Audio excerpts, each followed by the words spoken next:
Hello hello hello hello hello hello hello students, जय हिंद सभी बच्चों को। कैसे हो आप सभी लोग? बढ़िया हो कि नहीं? कैसी चल रही है पढ़ाई? बढ़िया कर चल रही है कि नहीं? ज़िंदगी कैसी कट रही है? मज़े में? तो आपने थंबनेल तो देख लिया होगा। आज हम इलेक्ट्रिसिटी का एक पूरा रिवीजन करने वाले हैं, और जो हम रिवीजन करेंगे वो शॉर्ट नोट्स के थ्रू करेंगे। अब शॉर्ट नोट्स होते क्या हैं? तो शॉर्ट नोट्स एक ऐसे क्रिस्प एंड प्रिसाइज नोट्स हैं। क्रिस्प माने होता है छोटा और प्रिसाइज माने होते हैं अच्छे। तो शॉर्ट नोट्स एक ऐसे छोटे और अच्छे नोट्स हैं जो आपकी एग्ज़ाम में मार्क्स बढ़ाने में मदद करेंगे। शॉर्ट नोट्स के बहुत सारे इम्पॉर्टेंस हैं। मैं आपको दो इम्पॉर्टेंस बताऊंगा, ठीक है? और एनालिसिस करते हुए चलेंगे कि क्यों ज़रूरी है शॉर्ट नोट्स बनाना, जो आज हम बनाएंगे इलेक्ट्रिसिटी चैप्टर के, ठीक है ना? उसी के थ्रू हम रिवीजन करेंगे। तो मैं साइंस का अध्यापक हूँ, मतलब मैं बेसिकली फिजिक्स का अध्यापक हूँ। तो मैं आपको साइंस के सब्जेक्ट का बताऊंगा कि क्या एनालिसिस है, क्यों हम शॉर्ट नोट्स बनाते हैं। तो हमने अपना औजार निकाल लिया है, अब तवाई मचाने के लिए रेडी हैं। तो देखो, हम साइंस की बात करें, क्लास 10th के साइंस की बात करें, तो उसमें आपके 16 चैप्टर हैं। कितने चैप्टर हैं? 16 चैप्टर हैं। मान लीजिए 16 हैं, मानेंगे नहीं हैं। मान लो कल आपका एग्जाम है, मान लो कल आपका एग्जाम है, तो आपको रिवीजन करना है। और एक चैप्टर को रिवीजन करने में आप शायद अपनी पूरी मतलब बुक से पूरा रिवीजन करें चैप्टर को, या आप जहाँ पर ट्यूशन पढ़ते हो या कोचिंग लेते हो उसके जो नोट्स हैं, उन कोचिंग के जो नोट्स हैं उनको रिवीजन करें, तो 2 घंटे लगेंगे, है ना? मिनिमम 2 आवर्स तो लगेंगे, 2 आवर्स लगेंगे मिनिमम। मान लीजिए नहीं भैया ज़्यादा हो गया, तो हम लेके चल रहे हैं 1.5 घंटा तो लगेगा, है ना? 1.5 आवर्स लगेंगे। आपके पास कितने चैप्टर हैं? 16 चैप्टर हैं। तो 16 इंटू 1.5 करो, 16 इंटू 1.5 अप्रॉक्स आएगा 24, मतलब 24 घंटे। 24 घंटे आपको, मतलब एक पूरा दिन आपको लगेगा पूरी साइंस को रिवीजन करने में, पूरी साइंस को रिवीजन करने में। अब आपका कल एग्जाम है, टुमारो आपका एग्जाम है, टुमारो आपका एग्जाम है, मतलब आपके पास 24 घंटे हैं। 24 घंटे हैं जिसमें से आप 8 घंटे तो सोओगे, 8 घंटे तो सोओगे। बचे कितने आपके पास? 16 घंटे। कितने घंटे बचे? 16 घंटे। अब इन 16 घंटे में मुझे पता है लगातार पढ़ोगे नहीं, तो 4 घंटे तो बदमाशी करोगे, 4 आवर तो बदमाशी करोगे। बचे कितने? 12 घंटे। अब कोई बच्चा अगर लगातार 12 घंटे पढ़ रहा है लगातार, वो पॉसिबल नहीं है। मैं मान के चल रहा हूँ पढ़ रहा है, तो पढ़ रहा है और उसको पूरे चैप्टर रिवीजन करने में कितना समय लग रहा है? 24 घंटे। क्या वो पूरे चैप्टर रिवीजन कर पाएगा? पूरे चैप्टर रिवीजन कर पाएगा? जी नहीं कर पाएगा। नहीं, यही प्रॉब्लम है, नहीं कर पाएगा, नहीं कर पाएगा। रह जाएंगे, टेंशन होगी कि पूरे चैप्टर रिवीजन नहीं हुए, एग्जाम देने गया, लिख रहा है वो भूल गया, टेंशन में, जो आते तो वो भी भूल गया। तो अगर उसे रिवीजन होगा, मान लीजिए अगर मैं इस 1 आवर को 15 मिनट कर दूं, 15 मिनट कर दूं, मतलब मैं एक चैप्टर को 15 मिनट में रिवीजन कर रहा हूं, 15 मिनट मैक्सिमम 15 मिनट, तो कितना हो गया? यहां पर 15 मिनट में रिवीजन कर रहा हूं, तो कितना हो गया कि 16 चैप्टर को अगर मैं रिवीजन करूंगा तो कितना हो गया? 16 इंटू 15 जो होता है 240 minute, 240 minute, that is 4 hour. मतलब मैं 4 आवर में कंप्लीट 16 चैप्टर रिवीजन कर लूंगा।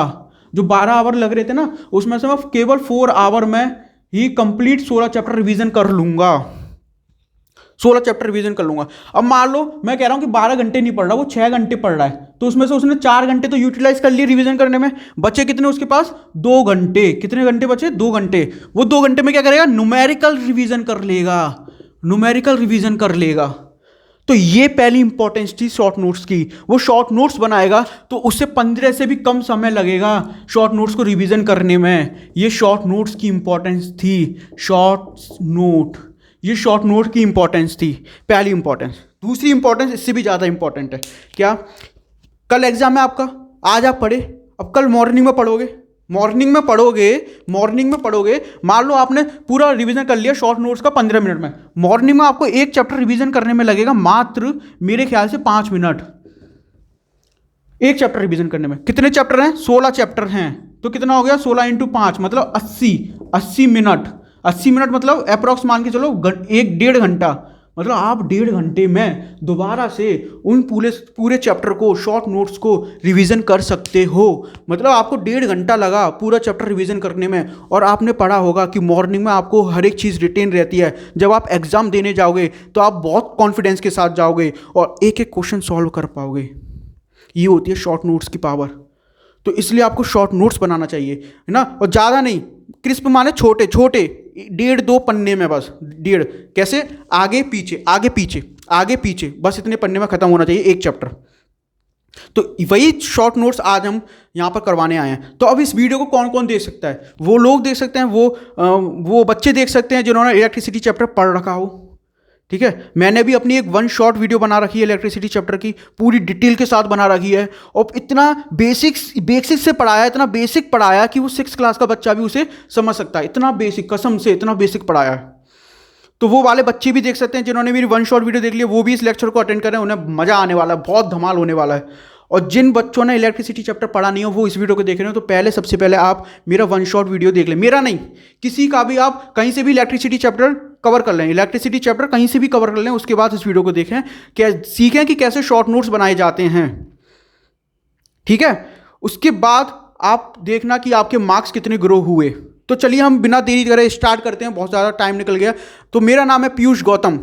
हाँ, इलेक्ट्रिसिटी चैप्टर वाले में मेरा नाम पॉजिटिव चार्ज था, लेकिन इसमें नहीं है ना, इसमें मेरा नाम रियल नाम है पीयूष गौतम, ठीक है। और आपका अपनी प्यारी सी क्लासेस, बहुत ब्यूटीफुल सी क्लासेस, द ग्रेटेस्ट क्लासेस में बहुत बहुत स्वागत है। चलिए हम बिना देरी किए अपना वीडियो शुरू करते हैं, है ना, इसे रफ करते हैं और अपना वीडियो जल्दी से शुरू करते हैं। तो हम इस चैप्टर में, इलेक्ट्रिसिटी चैप्टर में 8 पॉइंट पढ़ेंगे। कितने बच्चों? 8 पॉइंट पढ़ेंगे। 8 पॉइंट में हम पूरा इलेक्ट्रिसिटी चैप्टर कवर करने वाले हैं। देखते जाइए कैसे करेंगे। देखो, शॉर्ट नोट्स का मतलब ही छोटा है, तो मैं यहाँ पर छोटा छोटा लिखूंगा ताकि एक पूरे मतलब व्हाइट बोर्ड पर आ जाए, ठीक है। मैं प्रोनाउंस करता हुआ चलूंगा, छोटा छोटा लिख रहा हूँ इसलिए शायद आपको दिखने में ना लगे, लेकिन विजिबल होगा। लेकिन मैं प्रोनाउंस करूंगा, आपको खुद बनाते हुए चलना है, ठीक है। तो पहला पॉइंट डालो, इलेक्ट्रिक करंट। पहला क्या डालो?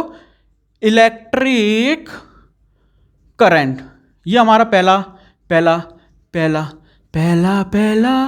टॉपिक है। तो देखो, इलेक्ट्रिक करंट क्या होता है ना, इलेक्ट्रिक करंट क्या होता है? The rate of flow of positive charge known has electric current. जो पॉजिटिव चार्ज का रेट है, मतलब कितने समय में पॉजिटिव चार्ज फ्लो हो रहा है, उसे हम बोलते हैं इलेक्ट्रिक करंट। उसे क्या बोलते हैं?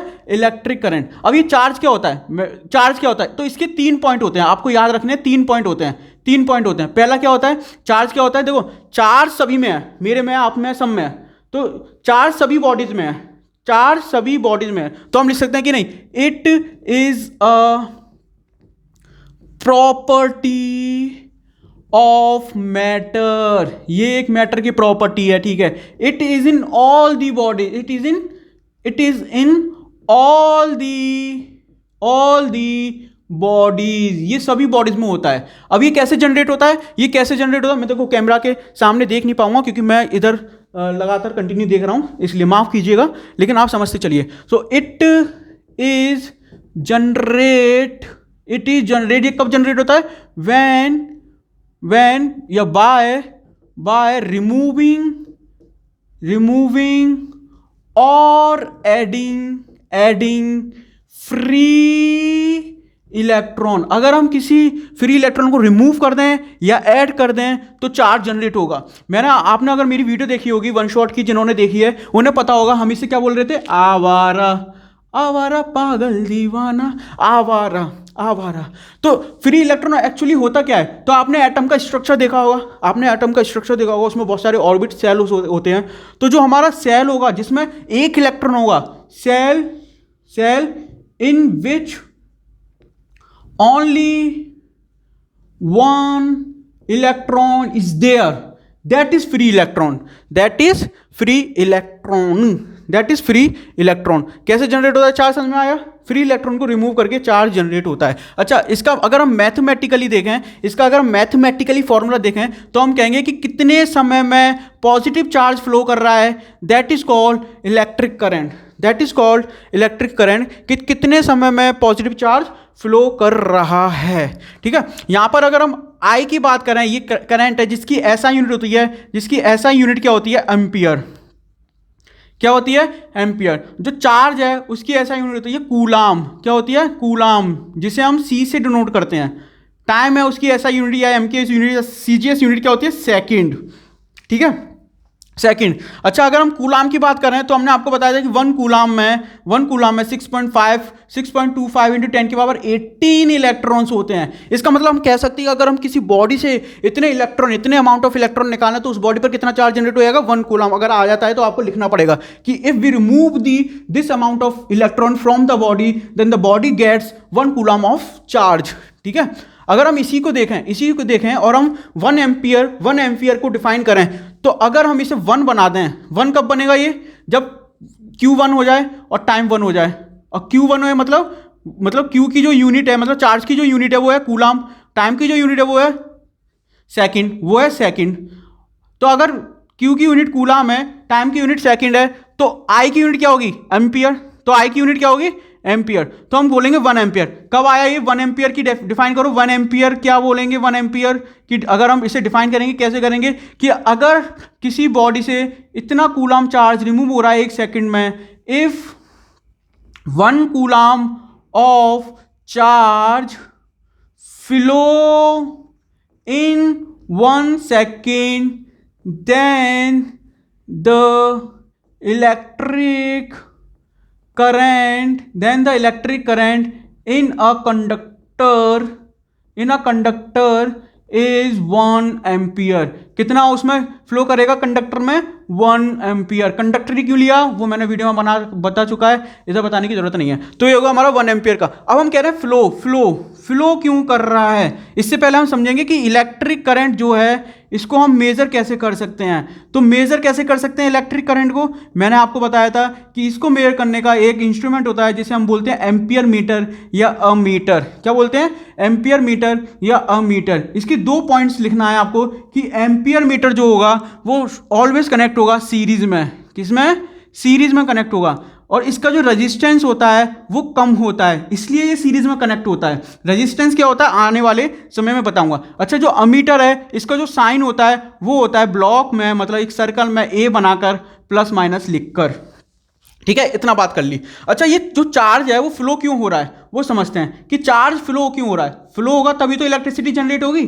चार्ज फ्लो क्यों हो रहा है, तो देखो चार्ज फ्लो हो रहा है due to potential difference, due to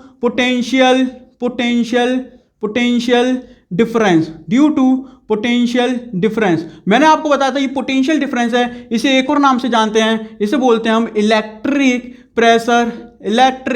pressure difference. अच्छा, ये इलेक्ट्रिक प्रेशर डिफरेंस क्यों आया, क्योंकि हमने क्या करा, बैटरी को कनेक्ट किया। किसको कनेक्ट किया, बैटरी या सेल। अच्छा, इन दोनों में अंतर क्या है कि अगर मैं 2 और 2 से ज्यादा सेल को मिला दूं तो उसे बैटरी बोलते हैं। इफ वी कनेक्ट 2 और more than 2 cells then it is converted into the battery. ठीक है, बैटरी। अच्छा, बैटरी क्या होता है, बैटरी में केमिकल रिएक्शन होती है जिसके कारण क्या होता है, एनर्जी प्रोड्यूस होती है। क्या प्रोड्यूस होती है, एनर्जी प्रोड्यूस होती है, जिसके कारण हमें प्रेशर मिलता है। और प्रेशर मिलता है तो वो बैटरी क्या करती है, वो प्रेशर को डिफरेंशिएट कर देती है, एक हायर प्रेशर में एक लोअर प्रेशर में। तो जो फ्लो होता है, मैं यहां लिख देता हूं कि जो फ्लो होता है, अच्छा इसे एक और पॉइंट में लिखेंगे, यहीं पर लिख देते हैं। जो फ्लो होगा वो कहां से होगा, वो हायर प्रेशर से। हायर प्रेशर क्या होता है, पॉजिटिव टर्मिनल से negative terminal, that is lower pressure.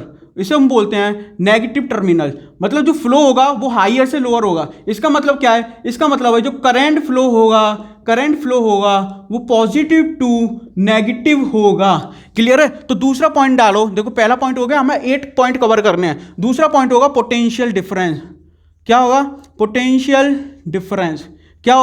Potential difference, जिसे हम डिनोट करते हैं V से। तो पोटेंशियल डिफरेंस क्या है कि अगर मैं किसी चार्ज को मूव करा रहा हूं, उस चार्ज को मूव कराने में मेरे को W वर्क डन करना पड़ रहा है, दैट इज पोटेंशियल डिफरेंस। तो मैं लिख सकता हूं द अमाउंट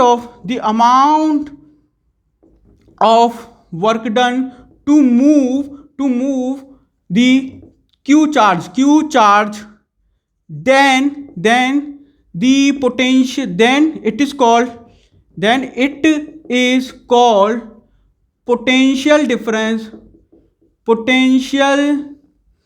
यहां पर लिख रहा हूं मैं यहाँ पर ला रहा हूँ, यहाँ पर ला रहा हूँ, यहाँ पर ला रहा हूँ। पोटेंशियल डिफरेंस, जब भी देखो पोटेंशियल डिफरेंस आएगा, मैंने आपको बताया था कि जब भी पोटेंशियल डिफरेंस आ रहा है तो उसकी एक मांग होती है, उसको तभी लगा सकते हैं। वो पूछेगा, एक क्वेश्चन पूछेगा कि किन दो पॉइंट्स के बीच में मैं निकालूं, क्या पूछेगा, किन दो पॉइंट के बीच में निकालूं, जस्टिफाई करो। तो हम जस्टिफाई कर रहे हैं कि potential difference across the points, across the points, है ना, ये होता है। It is called potential difference across the point in a conductor.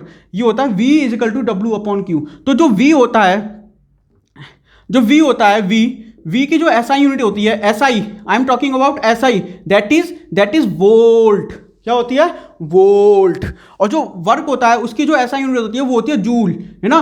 We are talking about all SI units, हम SI यूनिट की बात कर रहे हैं। और जो चार्ज की होती है, आई एम टेलिंग यू, वो होती है coulomb, that is represent by C, जिसे हम किससे डिनोट करते हैं, C से डिनोट करते हैं। अच्छा, इसे कैसे मेजर कर सकते हैं, जैसे हम करंट को मेजर करने का जो तरीका ले रहे थे वो ले रहे थे अमीटर, तो इसे मेजर करते हैं हम वोल्ट मीटर। किससे मेजर करते हैं, वोल्ट मीटर। अच्छा, जैसे अमीटर के दो पॉइंट हैं, इसके भी दो पॉइंट हैं। पहला क्या है कि it is connected in parallel, वो हमेशा it should be connected in parallel होना चाहिए। और दूसरा पॉइंट क्या हो सकता है अमीटर वोल्ट मीटर का, वो होता है कि अगर ये इसका रेजिस्टेंस हाई है, इसका रेजिस्टेंस क्या होगा, हाई। अगर इसका रेजिस्टेंस हाई है तभी वो पैरेलल में कनेक्ट हो रहे हैं। वोल्ट मीटर का रेजिस्टेंस हाई होता है, वो पैरेलल में कनेक्ट होता है। ये दो पॉइंट आपको नोट करें, ये दो पॉइंट आए, ये दो पॉइंट आपने नोट करे, पहला इलेक्ट्रिक करंट, दूसरा ये। तीसरा पॉइंट करते हैं, तीसरा पॉइंट लिखते हैं इलेक्ट्रिक सर्किट। क्या आएगा, इलेक्ट्रिक सर्किट। इलेक्ट्रिक सर्किट क्या होता है, मैंने आपको बताया था इलेक्ट्रिक सर्किट क्या होता है। इलेक्ट्रिक सर्किट को अगर मैं डिफाइन करूं तो मैं बोल सकता हूं कि अगर कोई करंट एक क्लोज पाथ में मूव कर रहा है, if the current flow in a close path, that path is called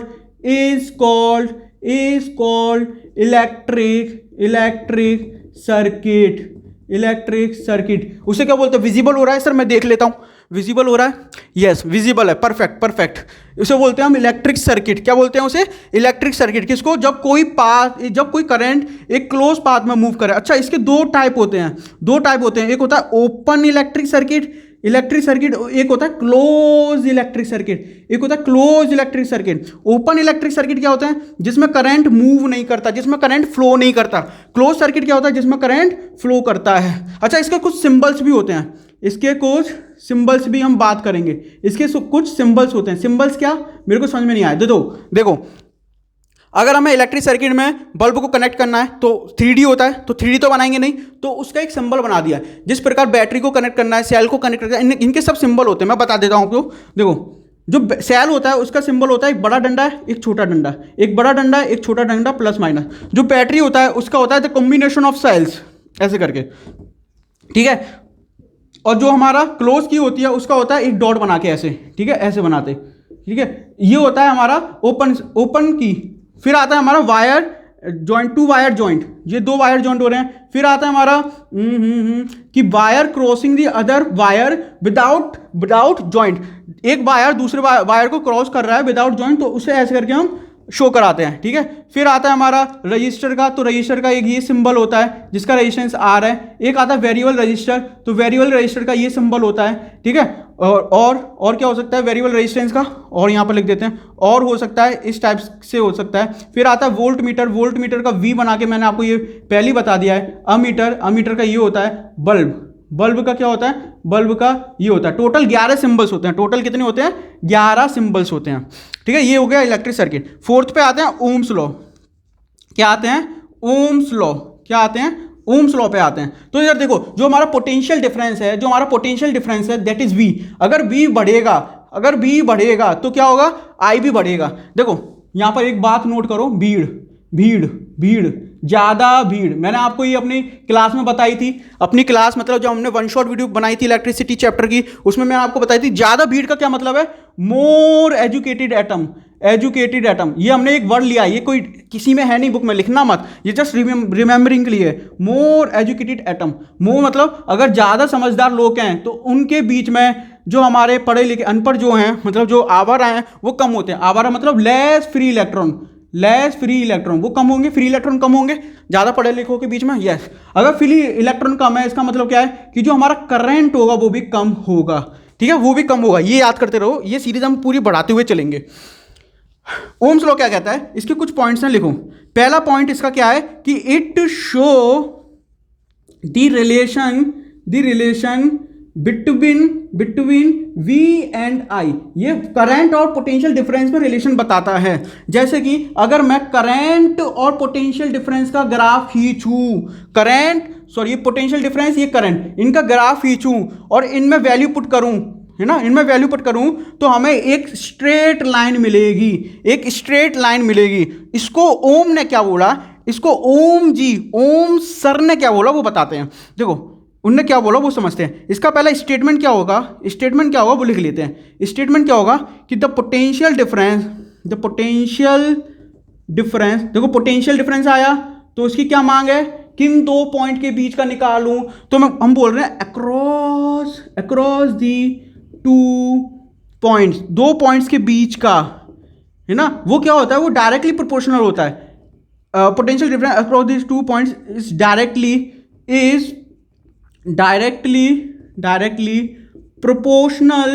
proportional to the flow of current in the conductor, ठीक है। अगर हम इसे मैथमेटिकली लिखें तो लिख सकते हैं, तो इससे लिख सकते हैं कि V is directly proportional to I। मैंने आपको बताया था कि अगर हम प्रोपोर्शनलिटी को हटाते हैं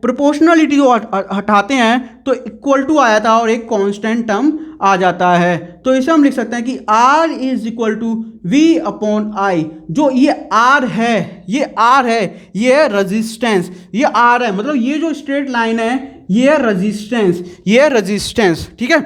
तो हम इधर अगर रेजिस्टेंस को डिस्क्राइब करें, पहले समझ लो कि जो रेजिस्टेंस की SI यूनिट होती है, क्या SI यूनिट, वो होती है ओम, जो ये ग्रीक लेटर है ना, ओम। मैंने आपको V की SI यूनिट बता दी थी। V की SI यूनिट क्या होती है, वोल्ट, है ना। और करंट की क्या SI यूनिट होती है, वो होती है एम्पियर। इसकी कुछ प्रॉपर्टीज होती हैं वो समझ लेते हैं। देखो रेजिस्टेंस की कुछ प्रॉपर्टीज होती हैं, वो समझ लेते हैं। देखो रेजिस्टेंस क्या है वो समझ लेते हैं। ये कांस्टेंट है, ये क्या है, कांस्टेंट है एट अ गिवन टेम्परेचर, ठीक है। रेजिस्टेंस एक कांस्टेंट है एट अ गिवन टेम्परेचर। मैंने आपको बताया था, इसका एक एग्जांपल दिया था, रेजिस्टेंस माने ज्यादा भीड़, इसे हम बोलेंगे भीड़, है ना। रेजिस्टेंस माने भीड़। ये एजुकेटेड एटम का भाई है, भीड़, मतलब ज्यादा भीड़ होगी, मतलब इधर मैं लिख सकता हूं कि ज्यादा भीड़, इसका मतलब क्या है, more resistance should be more, resistance is more, should नहीं मोर। अच्छा अब इधर समझो कि अब रेजिस्टेंस एक्चुअल में क्या होता है वो समझते हैं। रेजिस्टेंस क्या है, देखो ये मैंने एक ब्लॉक बनाया, मान लो ये मैंने एक ब्लॉक बनाया, ये रेजिस्टेंस है, इधर क्या है, रेजिस्टेंस है, मतलब ज़्यादा भीड़ है, मतलब ये जो एटम्स हैं ये मोर एजुकेटेड एटम्स है, ये क्या है, मोर एजुकेटेड एटम्स है। अगर यहाँ से मेरा पॉजिटिव चार्ज फ्लो करेगा तो इनसे टकराएगा। अरे मैं जब मेरे सामने से भीड़ आ रही है तो मैं टकराऊंगा, मतलब वो मेरे को फोर्स लगाएंगे। क्या फोर्स लगाएंगे, मेरे को अपोज करेंगे। मैं कौन हूं, पॉजिटिव चार्ज, मेरे को क्या करेंगे, अपोज करेंगे। तो ये क्या resistance, it is a force, किसका,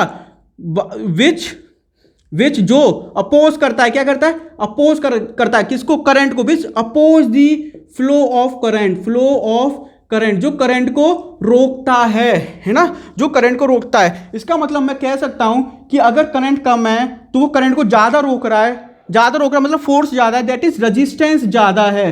रेजिस्टेंस क्या है, ज्यादा है। एक सेकंड रुको, मार्कर सही नहीं चला, दूसरा मार्कर लेते हैं। रेजिस्टेंस क्या है, रेजिस्टेंस ज्यादा है, तो इसका रेजिस्टेंस क्या है, ज्यादा है, तो इट इज अ फोर्स, ये फोर्स है रेजिस्टेंस। इसकी मैंने आपको यूनिट बता दी क्या होती है। अभी देखो सेम मटेरियल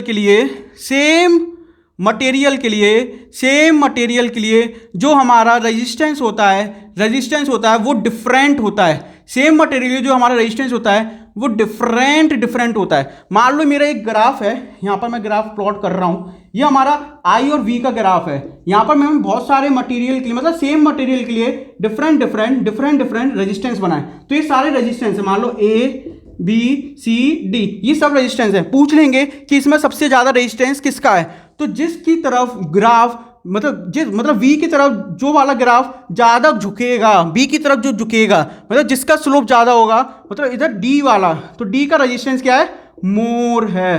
देखो D तो झुक रहा है ना इसकी तरफ, V की तरफ, तो इसका रेजिस्टेंस मोर है, ज़्यादा है। ठीक है, रेजिस्टेंस का क्लियर हो गया। अब हम आते हैं फैक्ट, अब पांचवा पॉइंट डालो, factor on which resistance depend.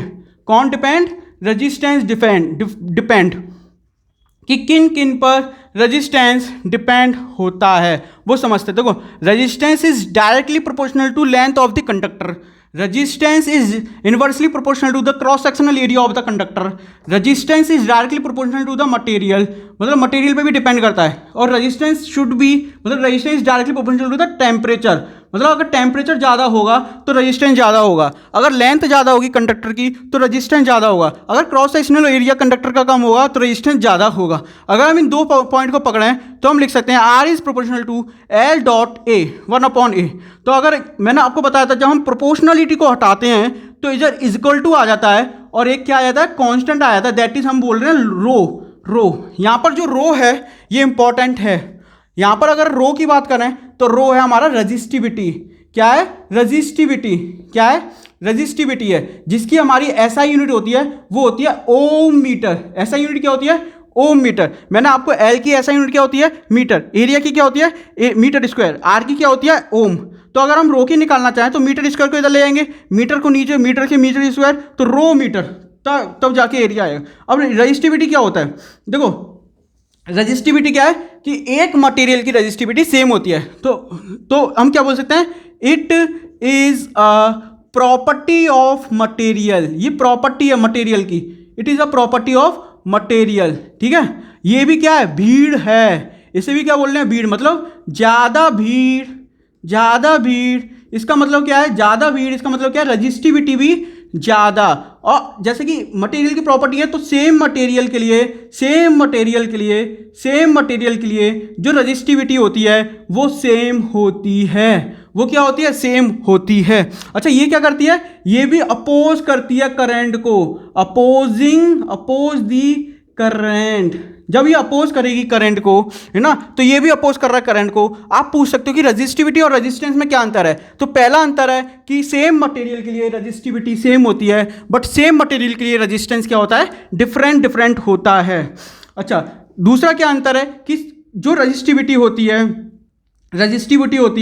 It is dependent on, resistivity is dependent on material and temperature, कि अगर मटेरियल अलग है तो रजिस्टिविटी भी अलग होगी, अगर टेम्परेचर डिफरेंट है तो रजिस्टिविटी डिफरेंट होगी। लेकिन रेजिस्टेंस में क्या क्या फैक्टर हैं जो डिपेंड करते हैं, लेंथ भी करता है, एरिया भी करता है, मटेरियल भी करता है और टेम्परेचर भी करता है। तो यहाँ तक क्लियर हुआ कि नहीं।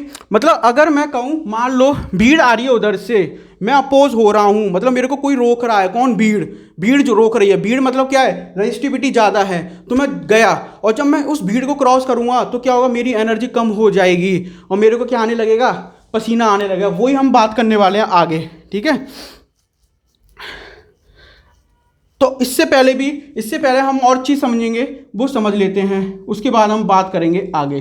तो देखो अब आता है हमारा कौन सा पॉइंट, अब कौन सा पॉइंट आता है, ये छठवां हो गया, सॉरी पांचवा हो गया, आता है छठवें में हम बात करेंगे सिस्टम ऑफ रजिस्टर। देखो रजिस्टर और रेजिस्टेंस में अंतर है, register is a device but resistance is a property. Resistance मेरे में भी हो सकता है, आप में भी हो सकता है ना, बोर्ड में भी हो सकता है, सब में। बट जो रजिस्टर है वो क्या है, एक डिवाइस है। बताया था ना ऐसे करके बनता है, इसका मैंने बताया था ना ऐसे करके बनता है, ये एक डिवाइस है। ठीक है, इसके दो सिस्टम होते हैं, पहला कि अगर हम रजिस्टर्स को सीरीज में कनेक्ट कर दें, दूसरा अगर हम रजिस्टर्स को पैरेलल में कनेक्ट कर दें। अगर हम रजिस्टर को सीरीज में कनेक्ट करते हैं तो इसके दो पॉइंट होते हैं, क्या कि इसमें करंट चेंज नहीं होता, करंट क्या रहता है, सेम रहता है। रजिस्टर में अगर मैं रजिस्टर को सीरीज में कनेक्ट कर दूं तो उसमें जो करंट रहता है, आई रहता है, वो सेम रहता है। मैंने आपको बहुत ही ब्यूटीफुल तरीके से बताया था, कितना अच्छा एग्जांपल देके बताया था। आप वीडियो देखो तो सही एक बार, मजा आएगा। और जो हमारा पोटेंशियल डिफरेंस होता है वो डिफरेंट होता है, डिफरेंट होता है। अच्छा एक और चीज़ बता दूं कि अगर इसके नोट्स चेंज हो रहे हैं, if notes change then potential that is V change होगा, potential difference is also change. ये आपको कान में, दिमाग में, हर जगह शरीर के हिस्से में घुसा लेनी है बात। तो सीरीज में क्या होता है, करंट सेम रहता है और डिफरेंट क्या रहता है, पोटेंशियल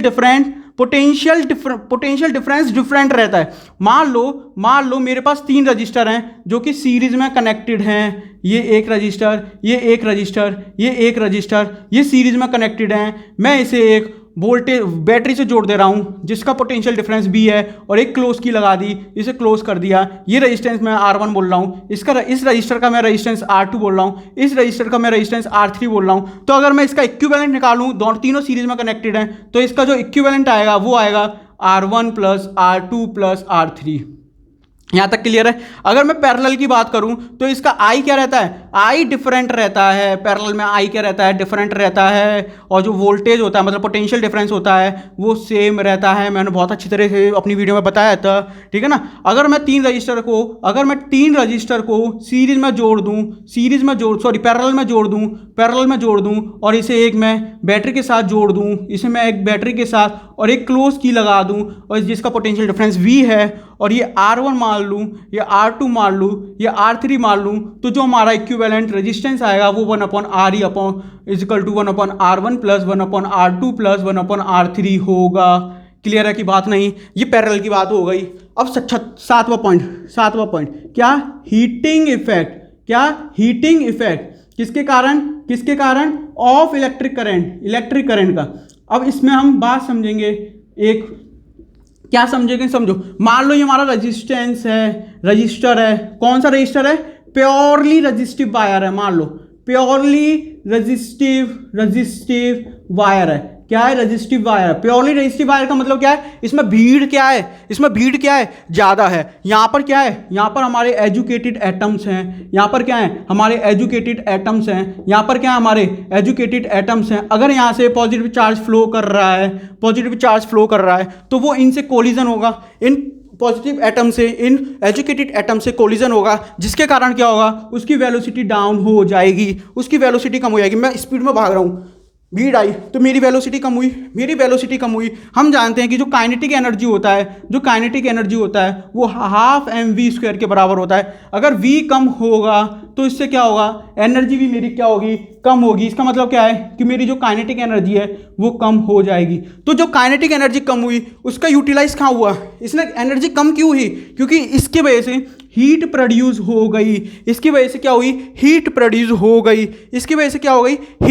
हो गई। जैसे कि मैं भाग रहा हूं, है ना, और जब भीड़ आई, मैं भीड़ में एंटर किया, और जब मैं निकला तो मैं ऐसे निकलूंगा, और मेरे को क्या आएगा, स्वेटिंग होने लगेगी, पसीना आने लगेगा। वो पसीना क्या है, वो हीट है। मेरी एनर्जी डाउन हुई, जिसके कारण मेरी हीट क्या हो गई, बढ़ गई। उसी हीट को हम बोलते हैं हीटिंग इफेक्ट। क्या बोलते हैं, हीटिंग इफेक्ट। अगर हम इसे लिखना चाहें तो लिख सकते हैं, if the current is flowing in किसमें इन प्योरली रजिस्टिव कौन सा, रजिस्टिव वायर, जिसमें भीड़ क्या होगी, ज्यादा होगी, तभी तो हीट ज्यादा प्रोड्यूस होगी। Wire then due to the resistance heat will increase, this is known as heating effect। इसे क्या बोलते हैं, हीटिंग इफेक्ट बोलते हैं। अभी हम पढ़ रखे थे कि V इक्वल टू W/Q, और जो W है वो एक एनर्जी का काम कर रहा है, और एनर्जी मतलब क्या हो रहा है, एनर्जी कम हो रही है, इसका मतलब क्या है, हीट प्रोड्यूस हो रही है। तो मैं इसे ऐसे लिख सकता हूं, V इक्वल टू H/Q। यहां से अगर मैं H की वैल्यू निकालूं, H इजिकल टू Q को ऊपर ले गया तो VQ, और मेरे को पता है Q क्या होता है, Q इजिकल टू IT। यहां पर अगर मैं IT रख दूं तो क्या आएगा, H is equal to VIT, important formula. अब मेरे को ओम्स लॉ पता है। ओम्स लॉ क्या होता है, ओम्स लॉ होता है R इजिकल टू V/I। अगर यहां से मैं V निकालूं तो क्या होगा, IR। यहां पर मैं V की वैल्यू पुट कर दूं, तो मैं लिख सकता हूं कि नहीं, H is equal to R dot I T. तो अगर मैं इसे देखूं तो ये आएगा H is equal to I square R T. गौर फरमाइएगा जरा, है ना। H is equal to I square R T is known as Joule effect. क्या है? Joule effect. और इसे बोल सकता हूं जूल लॉ। इसे क्या बोल सकता हूं? Joule law. आ जाता है statement, please write the statement of Joule law. तो क्या लिखोगे आप पेपर में कि if heat is produce in a conductor is directly, देखो directly proportional to the square of the current flowing in the conductor, है ना पहला। Then is directly, heat also directly proportional to the resistance of the conductor and it is also directly proportional to the heat is also directly proportional to the time, that is time in which the current is flowing in a conductor। ये statement आपका हो जाएगा। इसका मतलब क्या है कि अगर रेजिस्टेंस ज़्यादा है तो हीट भी ज़्यादा प्रोड्यूस होगी। तो इधर हम एक और लिख सकते हैं कि नहीं, एक और चीज़ लिख सकते हैं कि नहीं, अगर रेजिस्टेंस ज़्यादा है रेजिस्टिविटी भी ज़्यादा है। क्यों? क्योंकि ज़्यादा भीड़ है तो ज़्यादा हीट प्रोड्यूस होगी कि नहीं? यस। नेक्स्ट हेडिंग डालो इलेक्ट्रिक पावर। इलेक्ट्रिक पावर क्या होता है? देखो इलेक्ट्रिक पावर को P से डिनोट करते हैं, that is equal to energy consume divided by time. मतलब कितना समय लग रहा है एनर्जी को कंज्यूम होने में, दैट इज पावर। अगर कम समय लग रहा है एनर्जी को कंज्यूम होने में तो पावर ज़्यादा होगी। जैसे मैंने बल्ब का एग्जांपल लिया था कि बल्ब है ना, वो ज़्यादा एनर्जी खा रहा है कम समय में, तो उसकी पावर ज़्यादा होगी। हमारी मम्मी जी क्या करती थी? मारती थी। क्यों? क्योंकि बल्ब जल रहा है। क्यों? क्योंकि एनर्जी खा रहा है तो क्या हो रहा है? यूनिट बढ़ रही है तो क्या हो रहा है? बिजली का बिल ज़्यादा आ रहा है। अभी बताऊंगा। तो हम इसे लिख सकते हैं कि नहीं, the rate of energy consume is known as power. The rate of energy consume is known as power. उसे क्या बोलते हैं? पावर। अच्छा, ये पावर हो गया। ये क्या हो गया? पावर। तो अगर हम इसकी यूनिट की बात करें तो इसकी ऐसा यूनिट क्या होती है? पावर की वो होती है वॉट। क्या होती है? वॉट, जिसे हम कैपिटल W से डिनोट करते हैं। और जो एनर्जी कंज्यूम है इसकी ऐसा यूनिट क्या होगी? ऐसा यूनिट क्या होगी? वो होगी जूल। जूल क्यों होगी? क्योंकि energy consume is rate, heat is work. ठीक है। और टाइम की क्या होती है? टाइम की होती है सेकंड। क्या होती है? सेकंड। तो अगर मैं यहां से देखूं, एक और चीज समझो, पेपर में आया था कि जो एनर्जी जो कंज्यूम है इसकी हमें ऐसा यूनिट बताओ और इसकी हमें कॉमर्शियल यूनिट बताओ। क्या बताओ? कॉमर्शियल यूनिट बताओ। तो जो ऐसा यूनिट होती है वो होती है जूल। ये कब आएगा? जब हमारी पावर किस में हो। देखो इसे मैं कैसे लिख सकता हूं? Energy consume is equal to power into time. ये होगा कि नहीं? Energy consume is equal to power into time. तो अगर पावर हमारी वॉट में है और टाइम हमारा सेकंड में है, पावर को अगर मैं वॉट में कर दूं, टाइम को सेकंड में कर दूं, तो जो एनर्जी कंज्यूम आएगी वो जूल में आएगी। वो ऐसा यूनिट होती है। लेकिन जो कॉमर्शियल यूनिट होती है वो होती है किलोवाट आवर। इसका मतलब है कि अगर पावर किलोवाट में है और टाइम हमारा आवर में है तो उसकी ऐसा यूनिट क्या होगी? Kilowatt hour. इस किलोवाट आवर को ही बोलते हैं हम यूनिट। अगर किलोवाट आवर बढ़ेगा मतलब मैं लिख सकता हूं यहां पर कि 1 kilowatt hour is equal to 1 unit. अगर मेरा किलोवाट आवर बढ़ेगा, किलोवाट आवर कब बढ़ेगा? जब एनर्जी बढ़ेगी, एनर्जी ज़्यादा खाएगा कोई डिवाइस तो किलोवाट आवर बढ़ेगा। अगर किलोवाट आवर बढ़ेगा तो यूनिट बढ़ेंगी, और यूनिट बढ़ेंगी क्योंकि क्या होगा? बिल ऑफ लाइट, बिजली का बिल क्या आएगा? वो बढ़ेगा।